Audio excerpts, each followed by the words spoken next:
Bienvenidos a un nuevo episodio de Conversando con mi GPT. Damos la bienvenida a todo el mundo a un nuevo análisis a fondo. Nuestra sesión de hoy tiene una misión muy clara y francamente bastante contraintuitiva. Así es, muy sorprendente. Totalmente.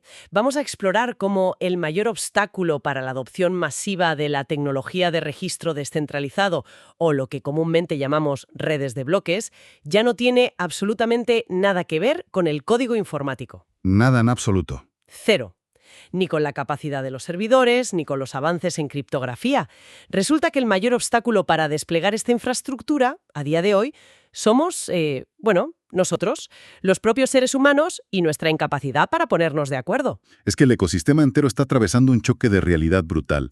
A ver, durante la última década, la conversación en este sector se ha centrado casi en exclusiva en resolver cuellos de botella técnicos. Claro, la velocidad de las transacciones. Exacto, la velocidad, el consumo energético, la escalabilidad.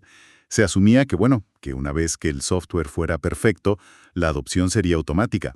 Pero la práctica nos está demostrando que tener un código informático impecable es apenas el 10% del trabajo real. Y la base para desgranar esta realidad, que es fascinante, es un informe publicadísimo en febrero de 2026. Un informe titulado Lo que la tecnología blockchain en la educación nos dice sobre el futuro del trabajo. Un documento interesantísimo. Es revelador, porque tradicionalmente pensar en estas redes descentralizadas nos evoca, imágenes de programadores tecleando sin descanso, algoritmos súper complejos y un lenguaje técnico indescifrable. La típica imagen del hacker en un garaje oscuro. Esa misma. Sin embargo, vamos a desgranar esto porque los datos que expone este informe revelan algo alucinante sobre quiénes están liderando realmente el éxito de estos sistemas. Los perfiles han cambiado por completo. Es que las personas que están salvando los proyectos a gran escala, quienes están logrando que esta tecnología pase del laboratorio al mundo real, no son ingenieros de software, son perfiles del ámbito del derecho, la sociología, las humanidades y la gestión de empresas. Y tiene una explicación puramente evolutiva si observamos la madurez actual de la tecnología. La infraestructura técnica base, a día de hoy, ya es sólida, los protocolos funcionan, son seguros, son escalables. Ya no se caen cada 2x3. Exactamente. El problema real surge cuando intentas insertar esa arquitectura técnica en la sociedad. Una red que, por su propio diseño, no tiene un dueño central y donde los datos no se pueden borrar. Pues no sirva de nada si las instituciones que deben usarla no logran consensuar unas reglas de juego. Lógico. La supervivencia de estos sistemas ya no depende de la matemática pura, sino de algo tan antiguo como la diplomacia corporativa y la gobernanza humana. Bueno, llegados a este punto, cualquiera que nos escuche podría plantearse una duda muy razonable. Sí, el porqué del sector. Exacto. ¿Por qué la educación? Estamos hablando del futuro tecnológico de los negocios a nivel global, de infraestructuras que prometen revolucionar las transferencias financieras internacionales, la logística de puertos enteros. Sectores gigantescos. Y resulta, cuanto menos curioso, que un informe sobre el futuro del trabajo tecnológico elija el sector educativo como su principal campo de estudio. ¿Por qué la educación? Pues mira, la elección no es para nada casual. Lo fascinante aquí es que el sector educativo se ha convertido en el laboratorio de pruebas más exigente del mundo para esta tecnología. Más que la banca. Incluso más, sí, precisamente porque en la educación colisionan tres elementos críticos y muy delicados.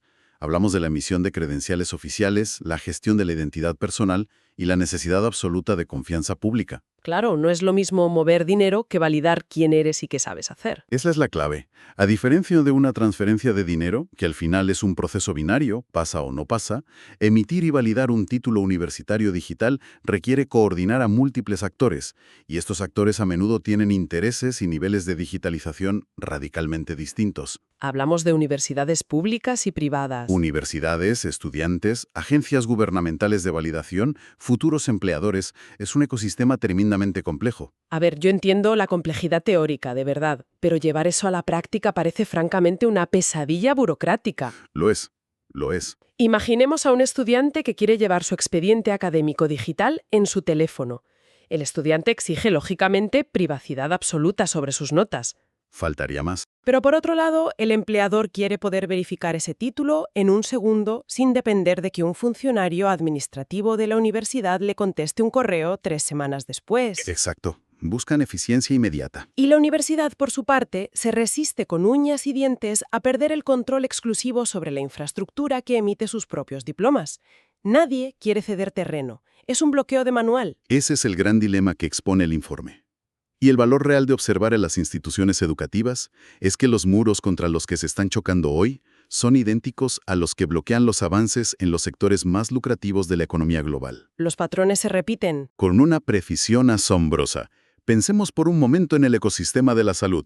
Intentar que una red de hospitales privados que, no lo olvidemos, compiten ferozmente por los mismos pacientes, intente compartir historiales médicos en una red común sin vulnerar las leyes de protección de datos. Madre mía, menudo cacao legal. Totalmente. Pues desde el punto de vista del diseño institucional, es el mismo reto exacto que compartir expedientes académicos entre universidades. Y supongo que en el sector financiero el nivel de paranoia institucional es, si cabe, todavía mayor. Bastante mayor, sí. Plantéatelo así para nuestra audiencia.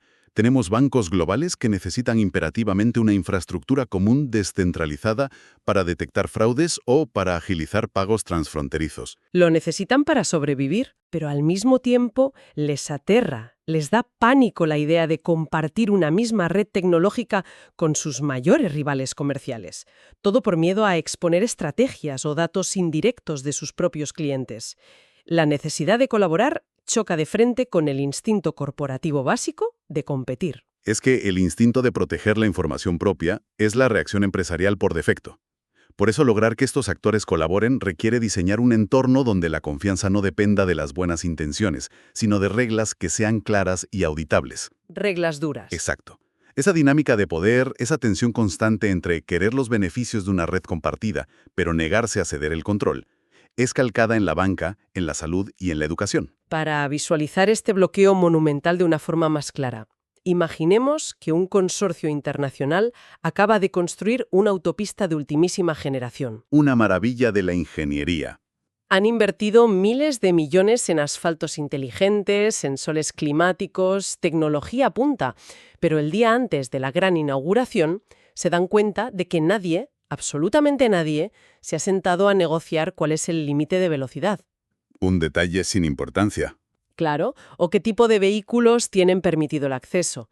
Y lo más problemático de todo, si hay una colisión en cadena en medio de esta autopista compartida, ¿quién tiene la autoridad real para poner las multas y asignar responsabilidades? Nadie lo sabe. La tecnología, en este caso los sensores y el asfalto, está lista.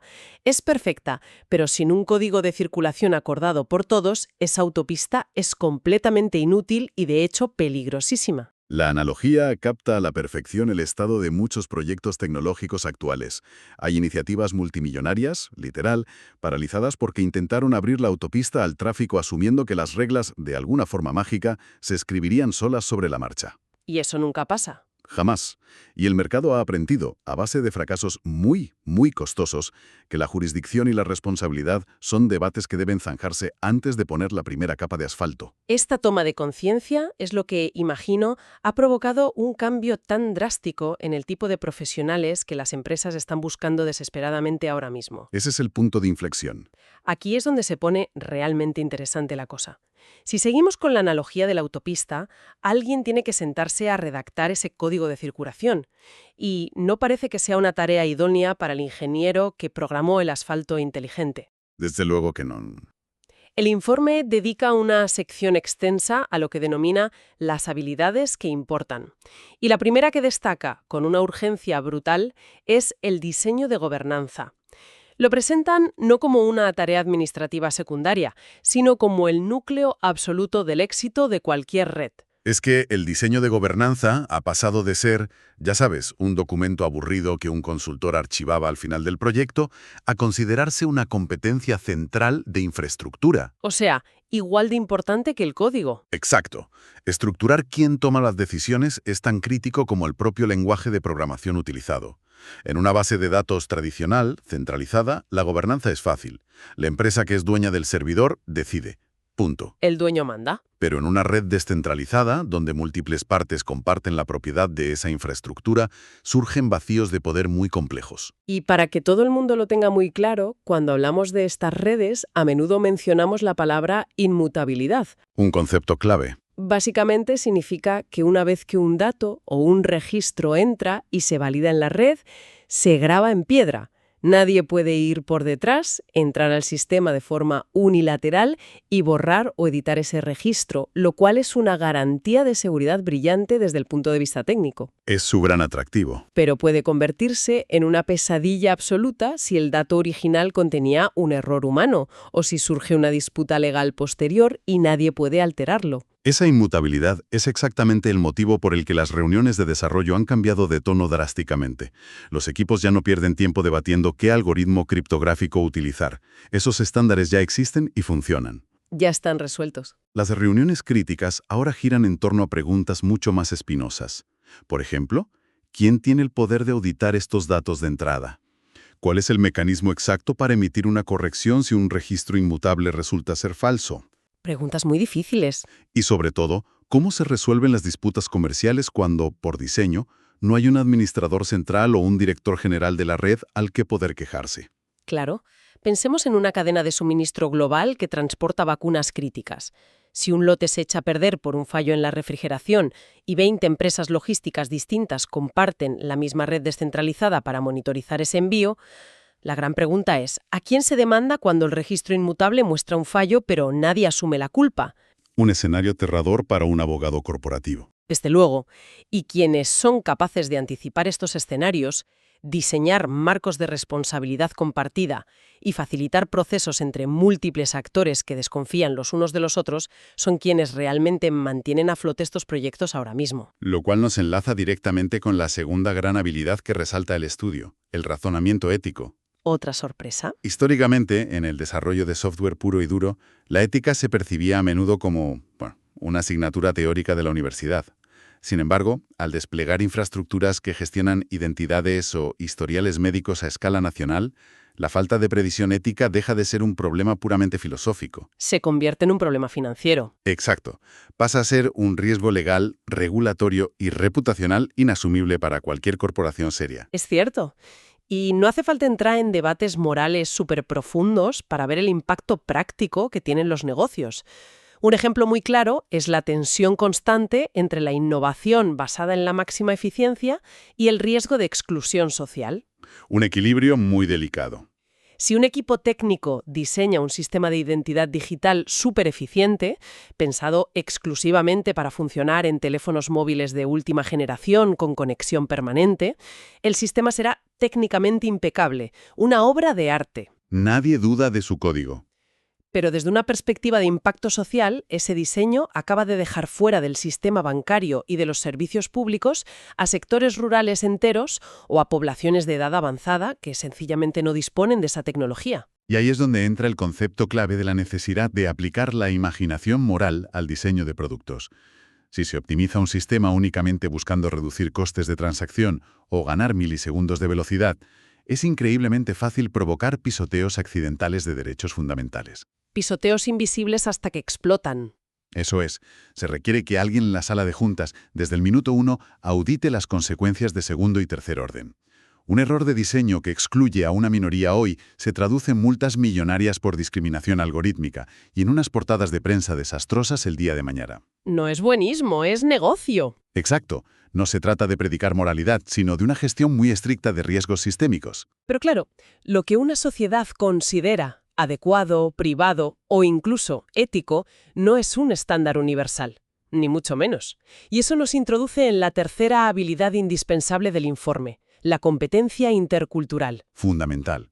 Supongo que un marco de gobernanza diseñado con una mentalidad estrictamente norteamericana o del norte de Europa choca de frente y de forma violenta si se intenta exportar e implementar tal cual en otras regiones del mundo. El choque es totalmente inevitable, porque estamos trabajando con las materias primas más sensibles de la sociología humana, que son la identidad y la confianza. Palabras mayores. Fíjate, un ciudadano de un país nórdico puede tener un nivel de confianza extremadamente alto en que su gobierno custodie de forma centralizada sus datos educativos o sanitarios en un nodo de la red. Lo ven normal. Confían en el sistema. Pero si trasladamos ese mismo diseño técnico a regiones de América Latina, partes de Asia o África subsahariana, con historias recientes de inestabilidad institucional o de regímenes autoritarios, La simple idea de un Estado gestionando datos inmutables genera un rechazo absoluto. Es que ahí entra un debate empresarial interesantísimo.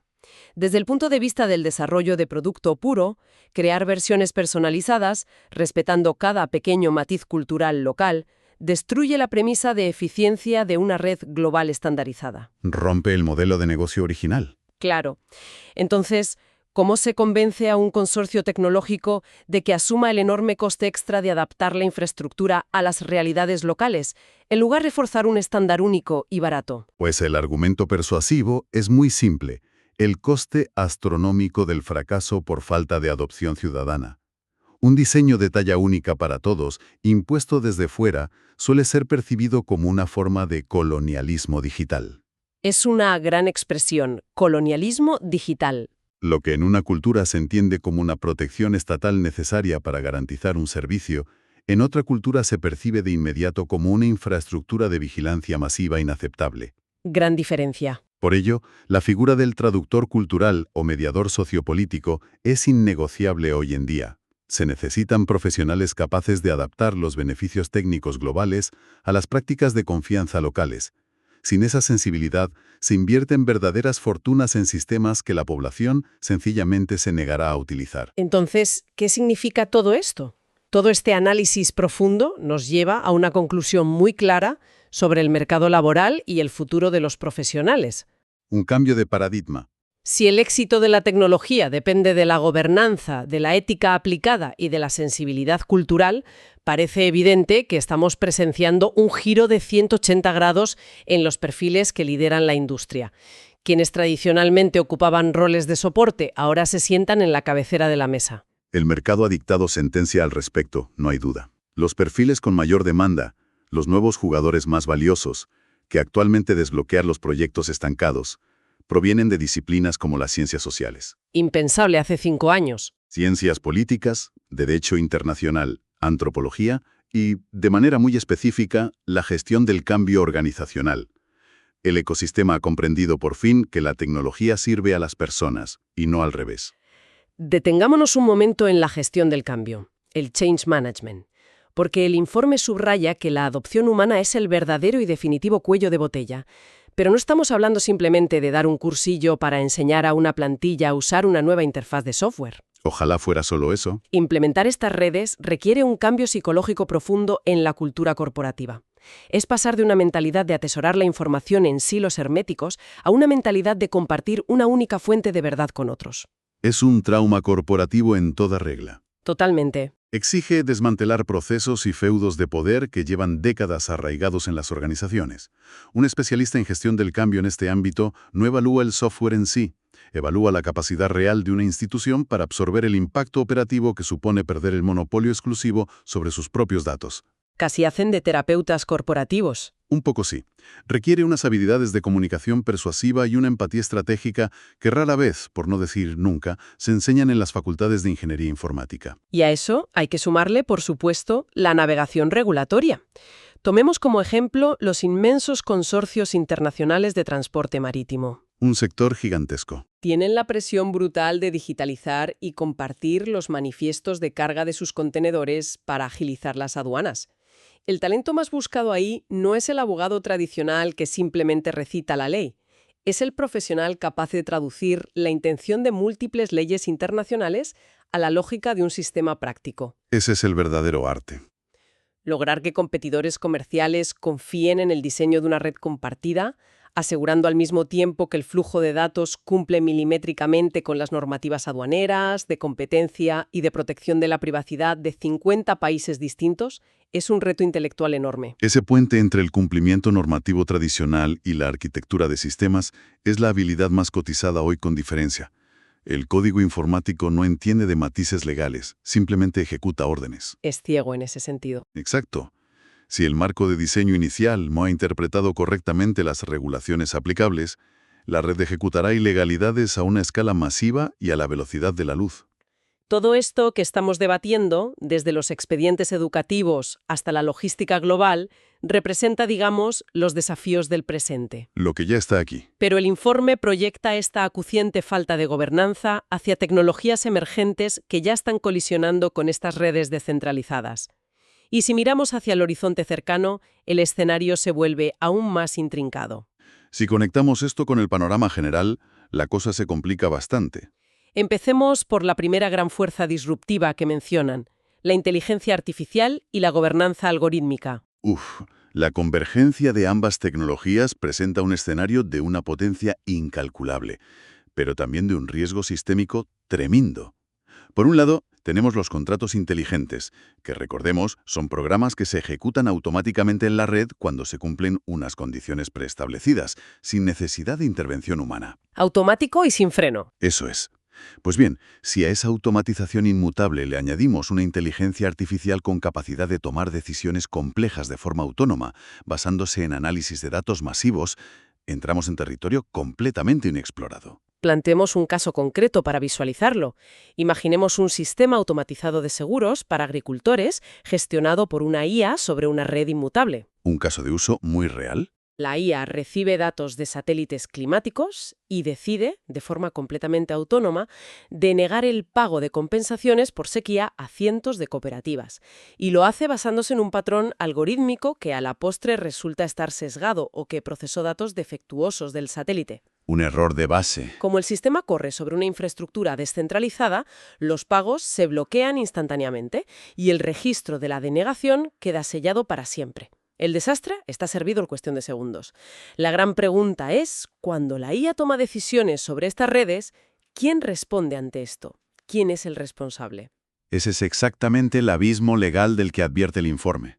Un algoritmo no puede sentarse en el banquillo de los acusados, ni puede pagar indemnizaciones de su bolsillo. Desde luego que no. La gobernanza algorítmica requiere la creación urgente de auditores éticos y mecanismos de supervisión humana que actúen antes del despliegue.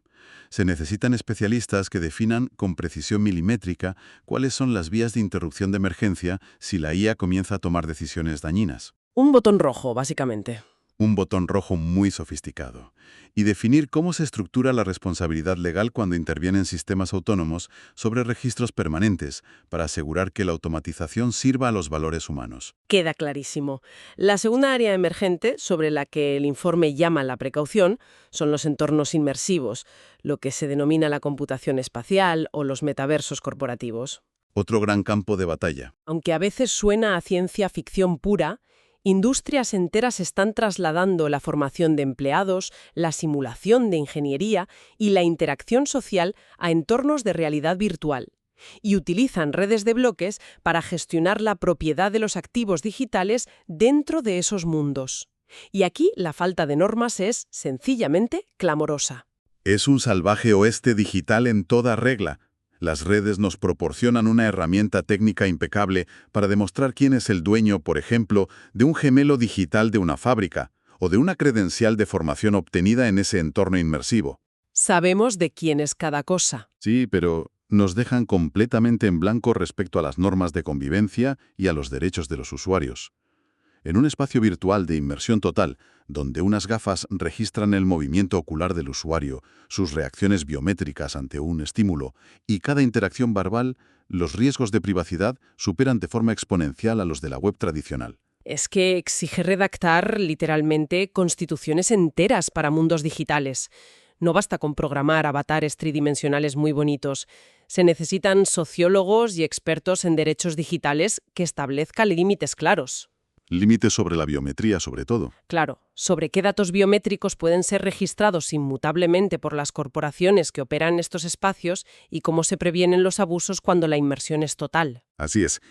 Y finalmente, la tercera área de impacto inminente, que probablemente tenga la mayor urgencia a escala planetaria, es la sostenibilidad. Tema crítico donde los haya.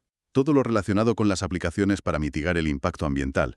Hablamos de la tokenización de los mercados de carbono, de rastrear las cadenas de suministro de minerales críticos o certificar el impacto corporativo real. Aquí veo un problema enorme de verificación física. La narrativa habitual es que una red inmutable aporta transparencia absoluta a la ecología. Y es cierto que si registras un crédito de carbono en la red, nadie podrá alterar ese registro contable jamás. El registro es perfecto. Pero, ¿qué ocurre con el origen del dato en el mundo real? Imaginemos que un sensor instalado en un bosque para medir la absorción de CO2 es manipulado físicamente, o que una empresa certificadora simplemente miente sobre la cantidad de árboles plantados en un informe oficial que luego se digitaliza. Has dado en el clavo. Ese es el problema fundamental conocido como el oráculo. Es decir, el salto de la información del mundo físico al mundo digital. Si la información que se introduce en el sistema es falsa o imprecisa desde su origen material, el hecho de grabarla en una base de datos distribuida e inalterable no la convierte por arte de magia en verdad. Simplemente certificamos una mentira. Exactamente. Acabamos de certificar y blindar una mentira para siempre. Basura que entra, basura inmutable que sale. Están bien gobernadas por humanos, en la herramienta perfecta para el lavado de imagen corporativa a escala industrial, el famoso greenwashing. Ese riesgo es altísimo ahora mismo.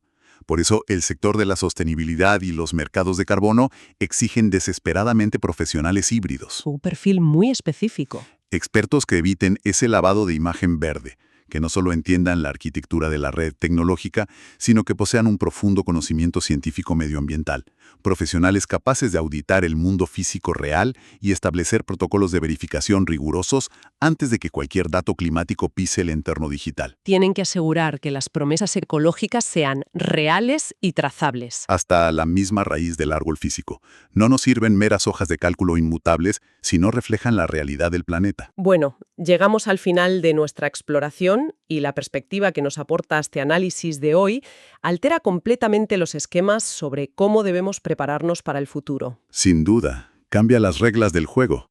Si tuviéramos que destilar la idea central, sería que la adopción masiva de la tecnología blockchain no es un mero ejercicio de ingeniería informática, es, ante todo, un ejercicio monumental de rediseño institucional y coordinación humana a una escala sin precedentes. La tecnología, con todo su poder y su criptografía impecable, es únicamente el lienzo. Las instituciones, la empatía y las personas son la pintura. El desafío no radica en que las máquinas nos entiendan a nosotros, sino en que nosotros seamos capaces de entender a otras organizaciones lo suficiente como para compartir infraestructura con ellas. Un reto mayúsculo. Y creo que, para quien nos escuche, esto deja flotando en el aire una reflexión final para meditar por su cuenta. Una reflexión muy profunda sobre el legado a largo plazo de todo esto. Te escuchamos.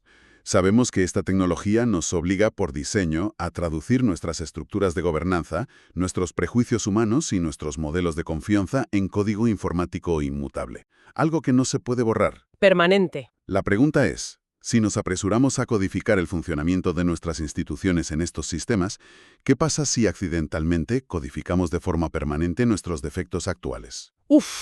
Corremos el riesgo real de que esta arquitectura, en lugar de ser la herramienta revolucionaria que prometía cambiar la sociedad, termine actuando como un espejo inquebrantable, un espejo que consolida y hace imborrables las desigualdades y las fallas organizativas del presente.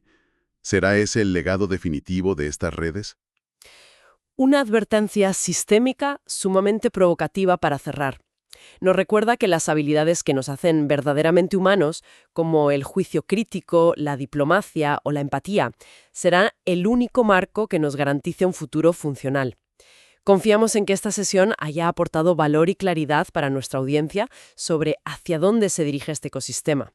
Invitamos a todos a mantener siempre esa curiosidad analítica. Hasta la próxima exploración. Gracias por acompañarnos hasta el final. Suscríbete, déjame y comparte el contenido con tus amigos. ¡Chao!